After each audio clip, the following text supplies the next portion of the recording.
Okay, we should be good to resume. I'm going to let Brett introduce our next career mentor. Yeah, and Jason, thank you very much for taking the time to, out of your day to talk to all our students that are on the call right now. Jason Knickle is a auto mechanic and is a business owner of Lahave Street Auto Clinic. Where is Lahave Street Auto Clinic as well? Is it located in HRM or elsewhere? No, Brett, we are in Bridgewater, Nova Scotia. Awesome. Thank you very much for sharing, and I'll start it off with the just kind of let you kind of introduce yourself and kind of what you do and how you got to where you are right now. Yeah, for sure. My name is Jason Knickle, and I freaking love my job, guys. Like, I think I've got the best job out there, working for myself, but also, being an automotive service technician and fixing people's cars. I've been involved in this business for most of my life. My father started the company in 1989, and I've kind of always been around there since I was 10 years old. I did do a lot of other things before I did come back to the family business. I graduated from Bridgewater High School. I went to the Royal Military College in Kingston, took mechanical engineering. I took a biology degree at Queen's after that, and then I took a business diploma at NSCC after that. And when I did get back involved with the family business, which I always knew I wanted to do, I took the apprenticeship program and got my certification as a mechanic. And now, as Brett mentioned, I'm co-owner with my father of Lahave Street Auto Clinic. And it's an amazing career path, like automotive service technician, like Red Seal endorsement, or automotive service technician. It really doesn't matter. It's amazing. Like, working on cars every day is different. In the previous session, BLK asked me, what's a typical work day like, or work week? And there is none. There is no typical work day. Every job is different. You never know what's going to come through the doors. And that's what makes it so enjoyable. And that's why I'm so enthusiastic about it, is because every day is so different. I don't think I could go and do the same job day in and day out. Every type of vehicle is different. Every make, model, and year is different. I use an analogy, a doctor, like the human body hasn't changed a whole lot in a couple 100,000 years, right? But every year there's a new car coming out with new electronics, new gadgets, new engines, new turbos. And so you're constantly having to adapt and to learn the new technology that's out there. So that's what really keeps us, my whole team, interested and involved in what we do. Jason, that's awesome. And I'm just going to jump in right there, because you said you got involved in, say, 1989, if I'm correct. Yeah. How do you stay current with all those changes that you talk about, like the technology? And because I think that's not what comes to mind immediately when people think about, an auto mechanic. Right. Well, it's constant training. There's a number of training programs out there that our guys, need to go to and to stay current. There's a lot of new challenges with the ICE, the internal combustion engine. So any car that runs on gas, I'll refer to as an ICE engine. But we're starting to see a lot more HEVs, like your hybrid electric vehicles. And in the future, we're going to be getting into the electric vehicles, the EVs. And that's going to require a whole new set of training and tooling and knowledge to work on these vehicles. And that is the future. That is where things are headed.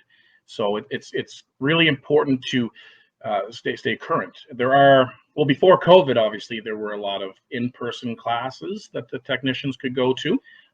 And now it's kind of gone online, like we are now, doing the online learning and platforms. But it's constant. I mean, at the end of the day, all vehicles are essentially bare bones the same. Like, they kind of run the same basic technology, but it's all of the computers, all of the creature comforts that when your parents drive you to school, like all those creature comforts, the heated seats, the touch screens, the cordless chargers for your phone, your satellite radio. It's all those things that make it challenging, because in the automotive manufacturers, in an effort to reduce weight and cost, run all these things on one line.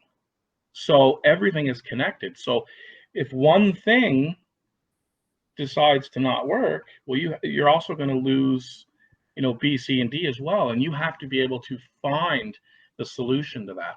And that's where the challenging part lies, for sure. And that's why the training is there, to always be learning how these new vehicles are wired. Yeah. That's great. Brett. Yeah, so you've talked a lot about like what you enjoy most about your job and the challenging parts, which I think are very important for the students to hear today. But what does like a day look like from the start to the finish of your day, not just as a business owner, but as an auto technician? Well, like I mentioned, every day is different. So you can have all the best laid plans in the world of how your day is going to look. And then Brett calls and says, man, like I got to get to training practice and my wheel bearing just blew. Well, then guess what? You got to kind of try to get him in there and get that geared up. So everything has to be fluid. You're really juggling. And every job that comes in, it could be a 1 hour tire changeover, or it could be a 2 hour wheel bearing job. Every job is different. Every car is different. And that's what my guys and my team thrive on and enjoy as well, because it's always something different and it's always a challenge. You're going to get pretty proficient at doing brakes and bearings and tires and things like that, but it's when you get those really good electrical issues, like Brett comes in and says, oh, my heated seats don't work, my butt's getting cold. Well, you got to try to get that fixed for him as quick as you can, right? And that can take some time. So it's every job is different.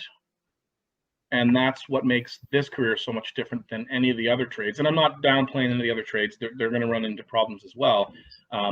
But a lot of times, if you're working on a project, building a house or what have you, that's what you're doing for the next 8 months, right? You're building that house.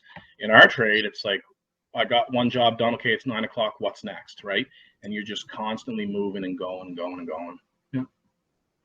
That's great. I love you can just see how much you love your job just in the way you talk about it. It's wonderful. Oh, yeah. And I know that and this has come up through all of our mentors this morning, is the importance of community. And I guess as a business owner in a smaller town, or what part do you play in being part of that community? Because I know that's also very important to you. Well, I encourage all my staff to get involved. Anytime I make someone an offer letter, there's a section there that encourages them to volunteer and give back to the community, whether it be coaching minor hockey or the Kinsman Lions Club, anything like that. The fire service, volunteer firefighter. If they want to do that, we do our best to accommodate that, because it's important that you give back to your community, and it's important that you represent the business you work for in a positive light and really give back. We try to sponsor and help out financially where we can. You can only do so much, of course, but you certainly try to be involved with the community as often and as much as you can, for sure. Yeah. And then that also benefits, the pride in your workplace, and I'm sure the people that work with you. Yeah, that's great, no Jason. question. Yeah. And can you talk a little bit about the pay scale? So if you're talking, as an owner, a business owner, and a more experienced auto mechanic technician, but also from starting out. Yeah. So obviously, if you enter the apprenticeship, a good apprentice should be starting in the $17 to $20 an hour range. And as each block gets completed and as you gain more experience, obviously your compensation will go up. Once you get to that certified state, whether it be a automotive service technician or Red Seal endorsed, you should be making $25 to $40 an hour. Which is kind of the industry standard in our area. There is a drastic shortage of all tradespeople, the automotive service trade especially. So, if there's any students out there that are thinking about this trade, by the time you get your ticket, by the time you're certified, I think the pay scale will have increased quite a bit. There is such a high demand and such short supply that come 15 years down the road, a certified mechanic will be able to dictate his compensation or her compensation package, because there's such a dire need. And especially as we immerse in hybrid electric and electric vehicles, that's going to require a whole new skill set, and that's going to obviously increase the compensation package. I mean, at the end of the day, the automotive service trade, there's no more grease monkeys anymore. That term is so outdated. Everything now is, you're keeping things clean. You're wearing your gloves. It's a lot of electrical issues, computers. Every workstation has a laptop and a scan tool, and everything you have to do to a car now, you have to, have this electronic equipment to do it, and it's not the stereotypical dirty trade any longer, and it does require a much different skill set than it did 10 years ago, 20 years ago. No, absolutely. That's so cool. Brett, what questions do you have for Jason? Yes, so you've definitely had a lot of different education experience between mechanical engineering and you said biology as well too. Yeah. Can you talk a little bit more about the education that you needed to become a certified auto technician? Yeah, well, there is two options that you can go about to get into this trade. One is to take there's a number of campuses in the NSCC that offer a 1-year course in automotive service technician, and then after that you get, you complete that, you get X number of hours, but then it's on the job training. You have to be in a shop working, and then there's 4 blocks total. After your 3rd block, you'd be what they consider like a provincially licensed mechanic. And the 4th block is your red seal endorsed. So that means you can work anywhere in the country after you get your red seal. But it should take, if you were to go right in after high school and take the 1-year program, you're looking at 4 to 5 years before you actually earn your red seal. And you don't have to take the course at NSCC. You can elect to go right into the workplace and work and work on your hours there, as long as you have a red seal mechanic to sign off. Now, automotive is one of the only trades that they call mandatory. So there are certain trades that you can have 1 journey person and up to 4 or 5 apprentices. In the automotive service, it's 1-to-1, which can make it challenging where it is mandatory like that, where it is 1-to-1, to find a red seal to do the mentoring. But I think there's a bit of a climate shift in the industry where the old guys are starting to realize that we need to get these young people in and get them trained. So that's one of the challenges that we're overcoming now in my business specifically. But I think, you have choices if you want to do this trade. And like I mentioned in the previous session, I think a good step to take, no matter if you're thinking of any trade or any type of job, if you can get yourself involved in some sort of a co-op program where you can actually go try out different trades and different jobs first, because there could be, students sitting here listening and saying, yeah, like I want to be a mechanic, but if you go spend 1 week in a shop, you may rethink it. And the last thing you want to do is, put all your eggs in one basket kind of thing, and then realize that that's not what you want to do when you're 50.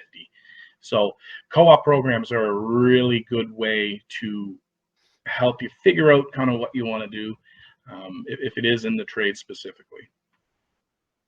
That's super. That's a great suggestion, and thanks for that. And I think with some of the people that we've seen on the call today, so if we're talking about Denise or Matt, those were people that decided to go into their trade later in life. So just also to reiterate to students out there that you can change your mind. No question. Yeah. And I'm a prime example of that. Exactly. Yeah. So yeah, it's never too late to follow your dreams and change things up. You're still young. I mean, you never know at 18 what you want to do when you're 40. So that's why you constantly have to learn and try new things. So super. Brett, what other questions do you have for Jason? So my next question is about like work-life balance. Not just about like owning your own business, but like how do you provide like a work-life balance for your employees as well too? Yeah, well, certainly vacation is a big thing. I certainly don't really like it if I have a guy that wants to take every Friday off in the summer. I think and they can do that if they want, for sure. But I think it's important to get your vacation, get your 1 week away or 2 weeks away. In our trade, it is a 8 to 5 job, and certainly, so you have your evenings and your weekends free. There's no shift work involved or anything like that. So that gives you that structure. You know when you'll be working, and then when you have your time off. And certainly, if there are community engagements that the staff need or want to go to, that's not an issue. I mean, it's important to have that work-life balance, and you just get much more productivity and much more teamwork, and everyone just feels better about going to work every day when they know they have that. And it's very important to maintain that as well. Yeah. That's great. Thanks, Jason. Thank you. We're just going to take a minute and see what questions we get from the students, and it does take a minute for those to relay through the teachers to our chat. Jason, is there anything that we haven't touched on that you think is important to share today with the students? Well, I'd like to really emphasize the fact that if any students out there are interested in this trade, to look further into it and to investigate the opportunities. Like, all trades, and in particular ours, are going to, like, if there's a major shortage that's going to be coming up, like, job security is 100%. Like, you will have a job. There That's is amazing. no ifs, ands, or buts about it, and it's a well-paying job, and it's a rewarding job. Thank you. That's great. Brett, do you want to take that chat question? Yes. So, is there a part on the vehicles that you fix more often than others? Certainly. Brakes. Brakes would be one of the most frequent things that have to be replaced, because we use them all the time, especially people in higher, like, densely populated areas, like in HRM, where you're going to be doing a lot more braking than if you live from so shore in the valley. But brakes would be the biggest or the most popular, most prominent thing that we replace, and suspension parts. So if you live in the city, you're doing more brakes because you're stopping and starting. If you live in the country, you're doing more suspension because the roads are so great. That's a great point. Thank you. While we wait to see if there's another question, we do have one more minute. Jason, I would like to thank you. You're always a great career mentor, and I know you're really excited and look forward to being able to share this information with students. Thank you for taking the time. I know as a business owner, it is a big deal to give up your morning to be part of this, and we are certainly grateful for that. Well, it's my pleasure, and it's very important to engage with the youth and give them the advice and the knowledge about the different careers that are out there. So I really enjoy it. It's my pleasure. Super. And we do have one more question in the chat, and it's from Mr. Kelly, and it's what is the ICE engine?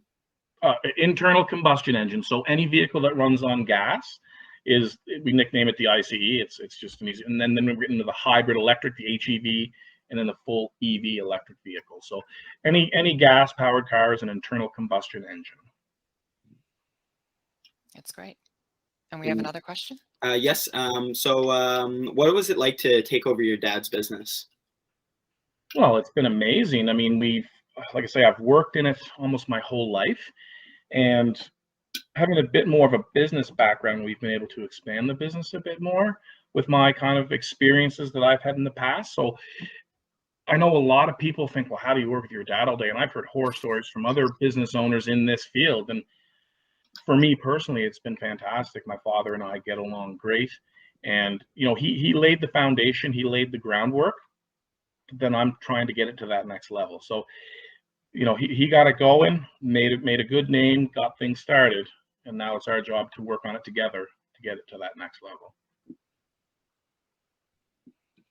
Awesome. Yeah, no, thank you very much for your time. It was really great to hear someone as enthusiastic as you talk about their job, and I think that's what really connects with the students, with the mentors, and especially you, where you've had chosen like different degrees and career paths to go down, and that you're a proud owner of a local Nova Scotia business. I think that resonates a lot. Resonates a lot with me, and I think it does with a lot of the students as well too. If there's any more questions, would you be okay if we were to email them to you and we can relay those on to the students? Oh, absolutely. Anytime. If any of the students or teachers have any questions, please reach out to me. I'd be happy to share my time and give you the advice that I can and the answers that I can. So absolutely. That's super. Yep. Thank you very much for your time, as your time is valuable, and we appreciate you and all the mentors that have come on today to share their stories and to give great insight to our students. No, it's my pleasure. I hope everyone has a great rest of your day, and if there's anything I can do to help you in your career path, just let me know. Thank you very much. Thank you, Jason. That's super.